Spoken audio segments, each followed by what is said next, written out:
여기 일본의 과거사를 알기 위해 일본에 간 독일 교수가 있습니다. 독일은 과거 나치 정권의 불행한 역사를 피해 국가에 사과를 한 바 있고, 일본은 우리나라를 강점한 데에 있어서 한 번의 사과를 한 적이 없다며 그 이유에 대해 궁금하다고 하는데요. 과연 독일인 교수는 일본에서 어떤 것들을 보게 되었을까요? 안녕하세요. 저는 독일의 한 대학교에서 근무하고 있는 역사학 교수입니다. 평생 역사 연구를 했지만 최근 가장 관심을 가지게 된 나라가 하나 있죠. 바로 한국입니다. 한국은 최근 K-팝과 드라마, 영화 등 문화 콘텐츠 산업으로 부흥하고 있고, 반도체, 2차 전지, AI, 조선, 원자력 등 첨단 산업에서 세계 1위라는 찬사도 아까울 정도로 우주 최강의 기세를 뿜어내고 있어요. 저는 그동안 서양사 연구에 주력했던지라 아시아의 역사에 큰 관심이 없었고, 한국이 중국과 관련 있는 그 어떤 작은 나라라고만 생각했기에 진작부터 한국을 연구하지 않았던 것을 후회하고 있습니다. 저 말고 다른 교수들은 이미 몇십 년 전부터 아시아 역사를 연구했는데, 그 교수들은 책도 쓰고 강연도 하면서 막대한 부를 창출하고 있거든요. 젊은 층들 사이에서 한국 역사나 한국어에 대한 관심도 증가했기에 그들의 니즈를 맞추기가 너무 알맞았던 것이죠. 서양의 역사를 서양인에게 알리는 것은 이제 한계를 느끼고, 대학의 학생들 또한 역사학에는 큰 관심이 없기 때문에 저는 새로운 돌파구를 마련해야만 했어요. 그러다가 발견한 것이 바로 한국이라는 나라였고, 한국의 역사에 흠뻑 빠지면서 중년의 나이가 되었음에도 과거 20대로 돌아간 듯한 황홀함을 느끼고 있습니다.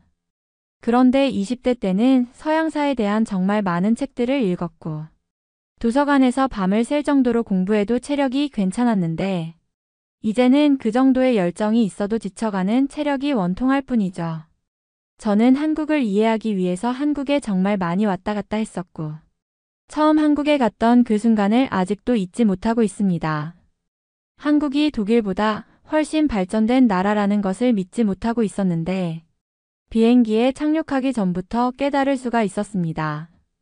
인천공항에 가까워지고 주변의 풍경이 창밖으로 보일 때에 한국 도시의 풍경들을 보자마자 알 수 있었거든요. 한국은 모든 건물이 새로 지은 번쩍거리는 모습이었고, 고층 빌딩과 새로 출고된 자동차들이 그 어느 나라보다 즐비한 모습이었습니다. 저는 학회 활동을 하면서 유럽과 미국 등 여러 나라를 가보았지만 한국처럼 발전한 나라는 눈 씻고 찾아볼 수가 없었거든요. 사실 일본도 30년 전에 한번 잠시 들른 적이 있긴 했는데 그때의 감은 그 이상이었습니다. 일본을 가서도 독일보다 나은 점이 있구나 싶었던 당시의 기억을 되짚어 볼 때에 그냥 주변 국가 식민지를 하면서 그러한 부를 도시개발에 사용했다는 생각을 했던 것 같은데, 한국은 피해를 당한 국가임에도 이렇게 성장할 수 있었던 거잖아요. 얼마나 한국인들이 고생을 많이 했을까 생각하니 정말 대단하다는 생각과 존경심이 절로 드는 순간이었습니다. 그리고 저는 서울의 궁궐과 도시들을 구경하면서 유럽의 그 어떤 나라보다도 깊이 있는 역사를 간직한 나라라는 생각을 했습니다. 정말 한국에 대해서 이제라도 관심을 가진 것을 다행스럽게 여겼던 것이죠. 저는 이후에 여러 번 한국의 서울을 비롯한 부산, 파주, 경주 등 중요한 곳들을 가보게 되면서 한국의 역사를 더욱 가슴에 깊이 새기게 되었습니다. 일본의 침략 흔적도 많이 볼 수 있었고, 한국의 도시들이 가진 특징에 대해서도 많이 생각해 볼 수 있었습니다. 그러다가 저는 일본에 가게 되었습니다. 수십 년 만에 가보는 일본이었고, 과거에는 별 생각 없이 일본을 갔던 것에 비해 지금은 한국에 대해서 철저히 알게 된 후이기에 무언가 새롭게 보일 것만 같더라고요.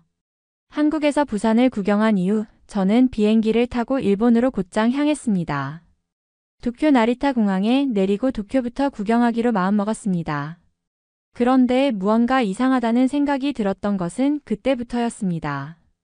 분명히 어딘가에서 본 듯한 물건들과 도시의 풍경, 건물이나 지하철의 모습까지 전부 30년 전에 보았던 것과 흡사했거든요.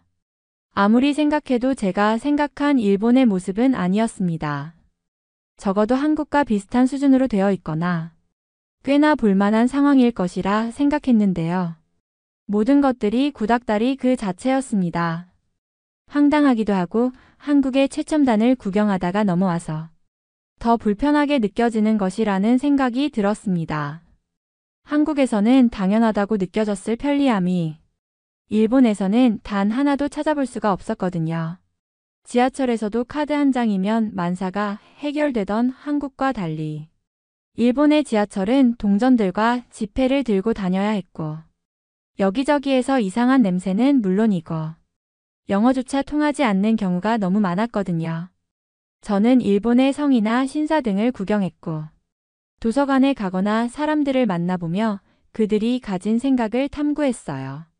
한국에서는 일본이 나쁜 일을 했던 것은 맞지만 앞으로 사과를 하고 더 긍정적인 방향으로 관계를 개선하는 것도 굳이 나쁘지 않겠다는 생각을 든다는 의견이 있었거든요. 일본인들은 한국에 대해 어떤 생각을 가지고 있는지 궁금했고 그들의 반성이나 사과가 앞으로 이루어질지에 대한 궁금증도 있었습니다. 독일에서는 홀로코스트를 통해 정말 많은 사람들이 희생되었고 그들을 위한 추모 공간을 만들어둘 정도로 과거사에 대해 반성하는 데에 비해 일본에서는 그런 장소가 단 한 군데도 없었던 까닭은 무엇일지 제3자의 입장에서 굉장히 궁금하기도 한 부분이었고요. 그런데 일본의 한 도서관에 가서 책을 둘러본 결과가 너무 충격이었습니다. 저는 아시아를 연구하기로 마음먹은 이후부터 한국어, 중국어, 일본어를 조금씩 공부했고 간단한 회화나 문장 정도는 이해할 수가 있는 상황인데 일본의 그 어떤 도서관의 책에서도 한국에 대한 반성은 찾아볼 수가 없었거든요. 서점에 들어가자마자 역사서적 코너로 발걸음을 옮겼습니다. 일본과 관련된 역사책들은 물론 많았고 아시아와 다른 나라들과의 관계를 다룬 책들도 있었습니다.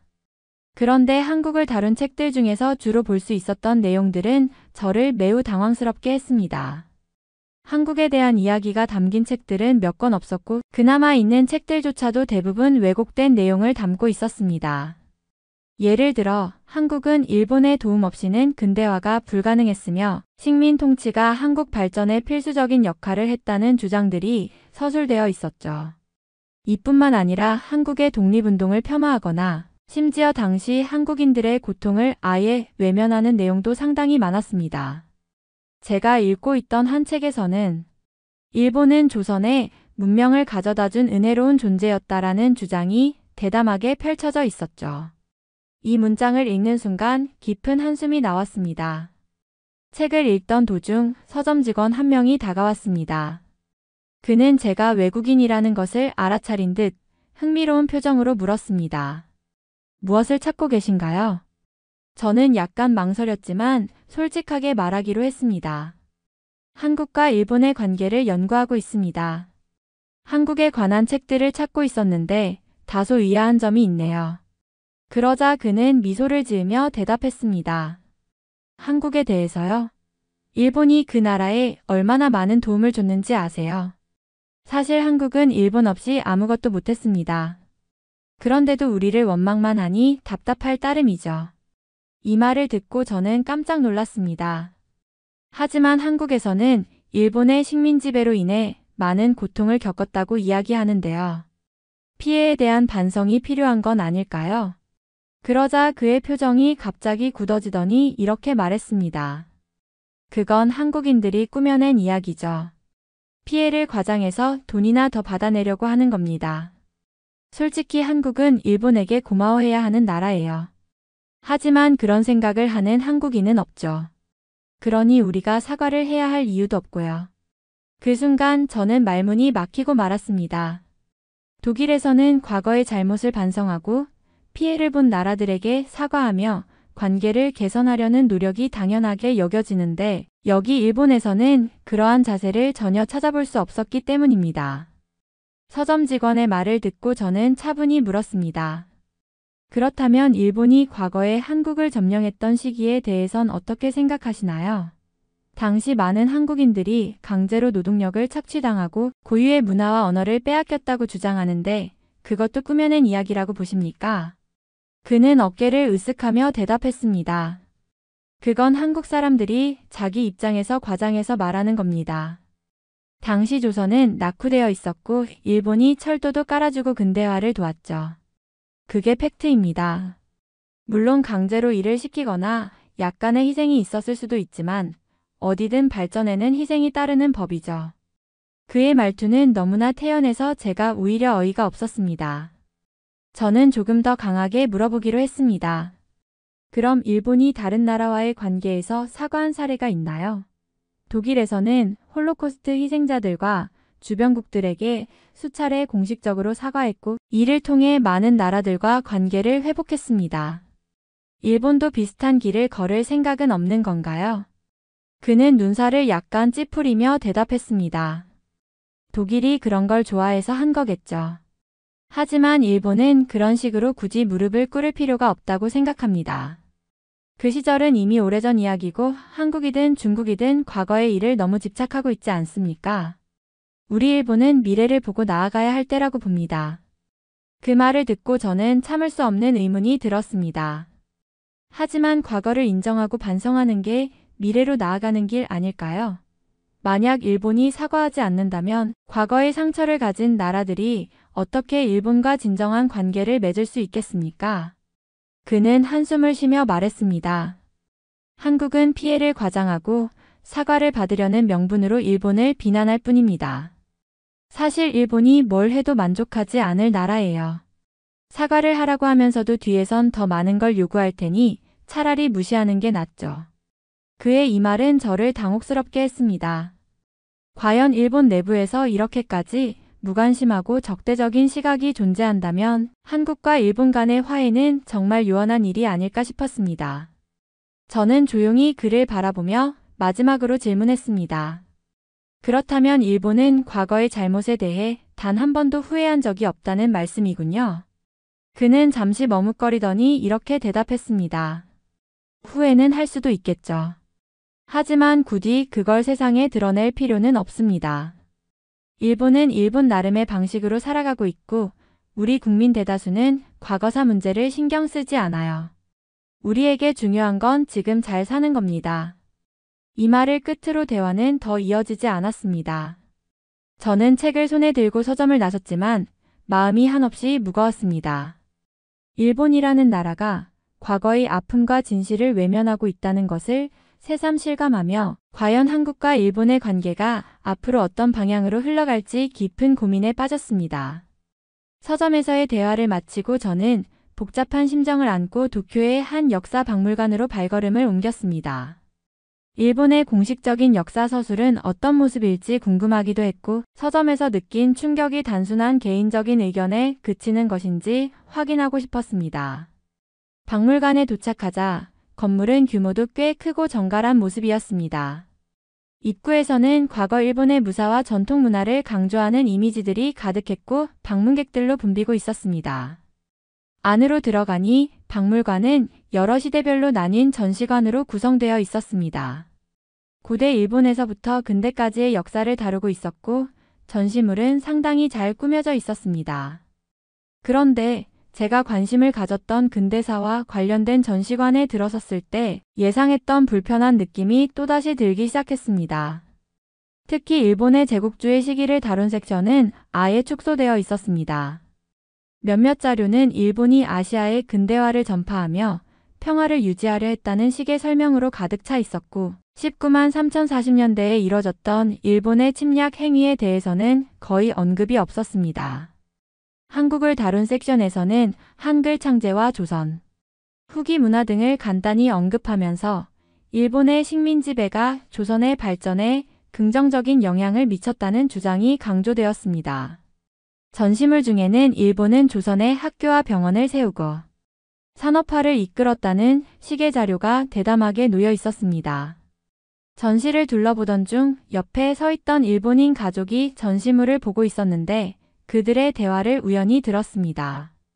이런 걸 보면 일본이 정말 대단한 일을 했구나. 다른 나라들은 이런 걸 감사하게 생각해야 하는데 왜 아직도 불만이 많은지 모르겠어. 아이의 부모로 보이는 중년의 남성은 이렇게 말하며 고개를 끄덕였고 옆에 있던 여성이 동의하듯 대답했습니다. 그러게. 한국이나 중국 사람들은 맨날 과거 이야기만 하고 여긴 그런 걸 볼 필요도 없고 그냥 우리 역사를 자랑스럽게 보면 돼. 저는 참을 수 없어서 조심스럽게 말을 걸었습니다. 안녕하세요. 방금 하신 말씀에 흥미가 있어서 그런데 혹시 한국과 일본의 관계에 대해 어떻게 생각하시나요? 남성은 살짝 당황했지만 곧 미소를 지으며 대답했습니다. 아, 저는 그렇게 부정적으로 생각하지 않아요. 다만 한국이 너무 과거에 집착한다는 거죠. 일본은 이미 한국을 도왔고 한국도 이제 독립해서 잘 살고 있으니 굳이 과거를 계속 문제 삼을 필요는 없다고 봅니다. 저는 고개를 끄덕이며 물었습니다. 그렇다면 일본의 과거사에 대해 더 많은 사과가 이루어지면 한국과 일본 간의 관계가 개선될 수 있다고 보시나요? 그는 고개를 저으며 대답했습니다. 글쎄요. 한국은 우리가 100번 사과해도 만족하지 않을 거예요. 오히려 사과하면 더 많은 걸 요구할지도 모르죠. 차라리 그냥 현재를 잘 살고 서로 너무 엮이지 않는 게 나을 것 같아요. 대화를 마치고 박물관을 나서는 동안 저는 깊은 생각에 잠겼습니다. 독일과 일본은 모두 과거에 잘못이 있지만 독일은 이를 정면으로 마주하며 사과하고 반성했습니다. 하지만 일본은 과거사를 회피하거나 정당화하는 모습이 너무 강하게 느껴졌습니다. 과거는 지나갔다고 하지만 제대로 정리되지 않은 과거는 현재와 미래까지도 발목을 잡는 법입니다.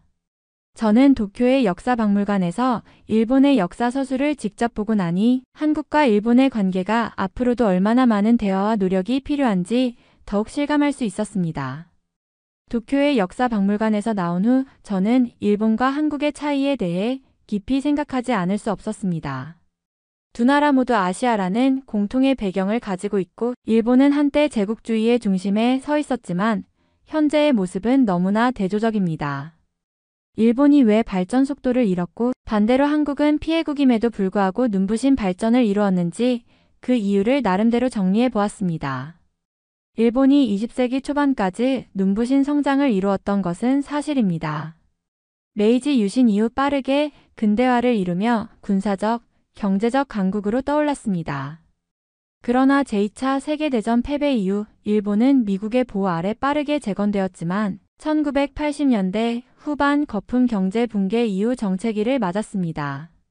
일본은 과거의 제국주의적 행동을 반성하거나 교훈으로 삼기보다는 이를 정당화하거나 은폐하려는 경향이 강했습니다.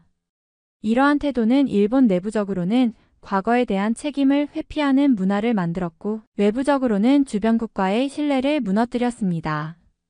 역사적으로 책임을 인정하지 않는 것은 미래를 준비하지 않는 것과 다름없습니다. 1980년대 이후 일본은 경제적 정체기를 맞이했으며 이 시점에서 필요한 것은 사회적, 경제적 혁신이었습니다. 하지만 일본은 기존의 시스템과 관료주의의 가처 변화에 둔감했습니다. 고령화와 인구 감소 문제도 이를 더욱 심화시켰습니다. 일본은 여전히 기술력은 뛰어나지만 글로벌 시장의 변화와 새로운 산업에 대한 적응력이 부족합니다. 일본은 외부 문화를 적극적으로 받아들이기보다 자신들만의 문화를 고수하려는 경향이 강합니다. 이는 일본 내에서도 새로운 아이디어가 받아들여지기 어렵게 만들었고 사회적 유연성을 잃게 했습니다. 반면 한국은 일제강점기와 한국전쟁이라는 비극적 역사를 겪었음에도 불구하고 불과 몇십 년 만에 세계를 선도하는 경제 강국으로 성장했습니다. 이 과정에는 몇 가지 중요한 요인들이 있었습니다. 한국은 일제강점기의 피해를 기억하고 이를 교훈으로 삼으면서도 이를 극복하기 위한 강한 의지를 보여주었습니다. 독립 이후 국가 재건을 위해 국민들이 하나로 뭉쳤으며 한강의 기적으로 불리는 경제 성장은 한국인들의 끈기와 노력의 상징입니다. 한국은 교육에 집중적으로 투자하며 인적 자원을 국가 발전의 원동력으로 삼았습니다. 높은 교육열과 기술 개발을 통해 첨단 산업에서 세계적인 경쟁력을 확보했습니다. 한국은 외국 문화를 받아들이고 이를 자신만의 방식으로 재창조하는 데 탁월한 능력을 보여주었습니다. 이는 K-팝, 드라마, 영화 등 문화산업뿐만 아니라 기술과 산업 전반에서 나타났습니다. 또한 민주화를 이루고 정치적 안정성을 확보한 점도 큰 역할을 했습니다. 한국은 과거의 피해를 단순히 비극으로 남겨두지 않았습니다. 일제강점기와 전쟁을 겪으며 주체적이고 자주적인 국가를 만들겠다는 목표를 세웠습니다. 이는 정치, 경제, 사회 전반에 걸쳐 강력한 추진력으로 작용했습니다. 이런 차이는 단순히 경제적 발전만이 아니라 문화, 사회, 정치 모든 측면에서 두드러지게 나타나고 있습니다. 일본이 과거를 인정하고 미래를 준비하지 않는 한 현재의 정체는 더욱 심화될 수밖에 없습니다. 저는 도쿄에서 마지막으로 야경을 보기 위해 도쿄타워에 올랐습니다. 도쿄의 밤은 조용하고 차분한 매력이 있었지만 어딘가 아쉬움이 남았습니다. 빛나는 도심 속 네온사인과 광고판들이 화려하긴 했지만 전체적으로 단조로운 느낌을 지울 수 없었습니다. 마치 시간 속에 멈춰있는 듯한 도시의 모습은 이전에 봤던 한국의 야경과는 너무나도 달랐습니다. 제가 한국에서 본 야경은 단순한 빛 이상의 무언가를 담고 있었습니다. 서울의 야경을 처음 보았을 때의 감동은 아직도 잊히지 않습니다. 한강을 따라 이어진 웅장한 다리들, 고층 빌딩들이 어우러져 만들어내는 경치는 말 그대로 눈부신 발전 그 자체였습니다. 특히 강변북로와 올림픽대로를 달리며 바라본 야경은 현대와 자연이 공존하는 하나의 작품 같았습니다. 한강은 단순히 강이 아니라 한국의 과거와 현재, 미래를 연결하는 상징처럼 느껴졌습니다. 그 위로 빛나는 빌딩들은 밤낮 없이 일하며 세계를 선도하는 한국인들의 근성을 그대로 보여주는 듯 했습니다. 반면 도쿄의 야경은 정돈되고 안정적인 느낌이었지만 발전이 멈춘 듯한 정적이 느껴졌습니다. 30년 전 도쿄를 방문했을 때와 크게 달라지지 않은 풍경이 일본의 정체된 현실을 상징적으로 보여주는 것 같았습니다. 빛나는 광고판과 높은 건물들 속에서 더 이상 새로움이나 변화의 기운을 찾아보기 어려웠습니다. 한국의 고층 빌딩들은 단순한 구조물이 아니라 끝없는 도전을 이어온 한국 경제의 상징입니다. 세계에서 가장 높은 빌딩 중 하나인 롯데월드타워는 서울 하늘을 찌를 듯 솟아 있으며 그 주변으로 강남과 여의도의 빌딩 숲은 한강의 기적을 이룬 한국의 자부심을 여실히 보여줍니다. 이 건물들은 단순히 높고 화려하기만 한 것이 아니라 그 안에서 밤늦게까지 불이 켜진 사무실들은 한국인들의 끊임없는 노력과 열정을 상징합니다. 한강을 따라 펼쳐진 야경은 단순히 도시의 발전을 넘어 한국의 문화와 경제가 세계를 향해 뻗어나가고 있다는 메시지를 전달합니다. 한강은 야경의 중심에 서 있습니다. 강을 가로지르는 31개의 다리들은 단순히 서울의 동서남북을 연결하는 구조물이 아니라 한국인들의 단결력과 끊임없는 성장을 상징합니다. 강변에 늘어선 산책로와 공원은 바쁜 일상 속에서도 여유를 즐길 수 있는 공간을 제공하며 한강의 야경을 더욱 특별하게 만들어줍니다. 한강과 그 주변의 발전은 한국이 과거의 아픔을 이겨내고 스스로를 재건한 역사를 떠올리게 합니다.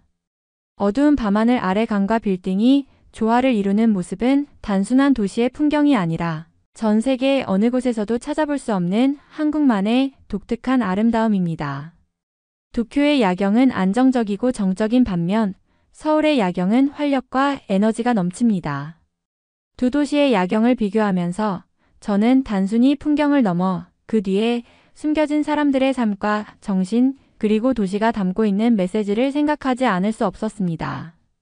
일본은 과거의 영광 속에 머물러 있는 느낌을 주었다면 한국은 미래를 향해 끝없이 도전하고 있는 나라라는 사실이 더욱 명확해졌습니다. 한강을 따라 펼쳐진 야경은 단순히 조명과 빌딩이 아니라 한국인들의 강인한 의지와 끝없는 노력의 상징이었습니다. 야경은 단순히 도시의 아름다움을 보여주는 것이 아니라 그 나라가 가진 정신과 문화를 드러내는 거울과도 같습니다. 한국의 야경에서 느낀 것은 현재에 안주하지 않고 더 나은 미래를 꿈꾸는 자세였습니다. 한국을 떠올리며 도쿄의 야경을 보던 제 시선은 자연스럽게 다음 질문으로 이어졌습니다. 일본은 과거의 제국주의적 사고방식과 정체된 사회구조에서 벗어나지 못하고 있는데 과연 이 도시가 언제쯤 새로운 전환점을 맞이할 수 있을까 생각했죠. 도쿄의 야경을 보며 일본과 한국의 차이에 대해 다시 한번 깊이 생각하게 되었습니다. 현재의 모습도 큰 차이를 보이지만 앞으로 시간이 지날수록 두 나라의 격차는 더욱 심각해질 것 같았습니다. 일본은 한때 세계 경제를 선도했던 나라였습니다. 자동차, 전자기기, 로봇 등 다양한 산업에서 세계 최고의 위치를 차지하며 1980년대에는 일본 제품이 글로벌 시장을 장악했었죠. 그러나 지금의 일본은 과거의 영광에 기대어 변화를 거부하는 모습을 보이고 있습니다. 도쿄를 돌아다니며 본 일본의 모습은 마치 시간이 멈춘 듯 했습니다. 지하철부터 공공시설까지 대부분의 시스템이 30년 전과 별반 다르지 않았습니다.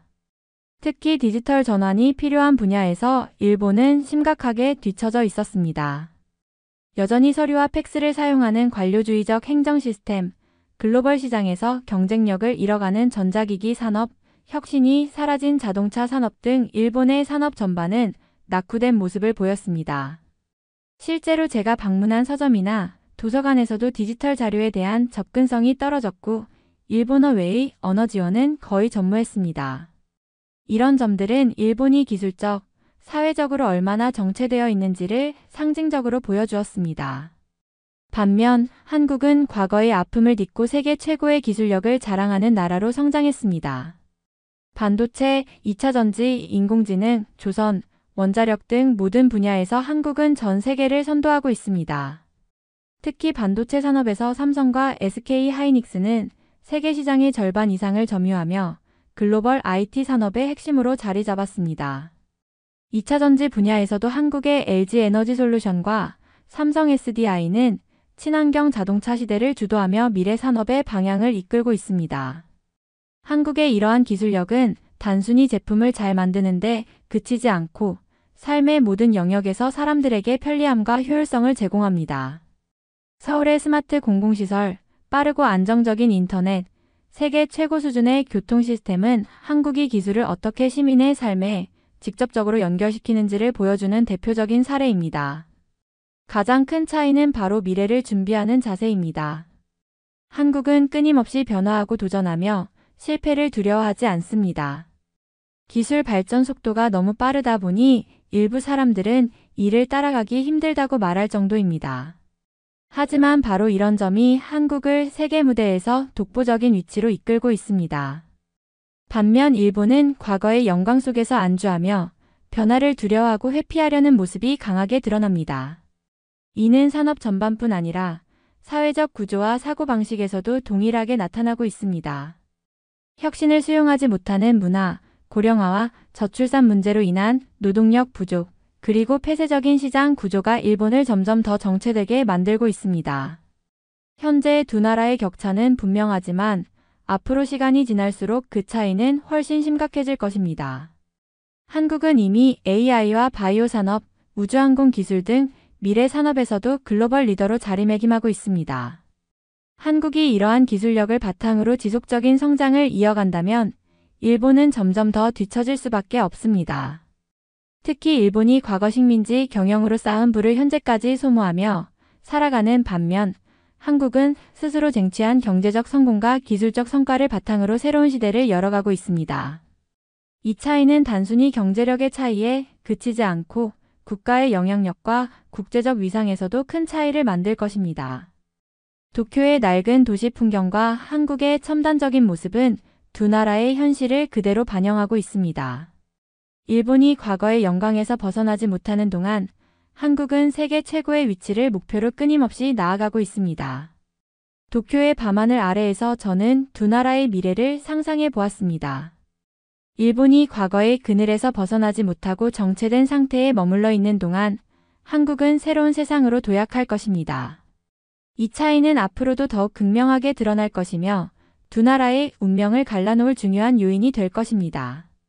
이번 사연은 여기서 마무리하도록 하겠습니다. 끝까지 시청해주셔서 감사드립니다. 좋아요와 구독은 영상 제작에 큰 힘이 됩니다. 꼭 한 번씩만 눌러주세요. 감사합니다.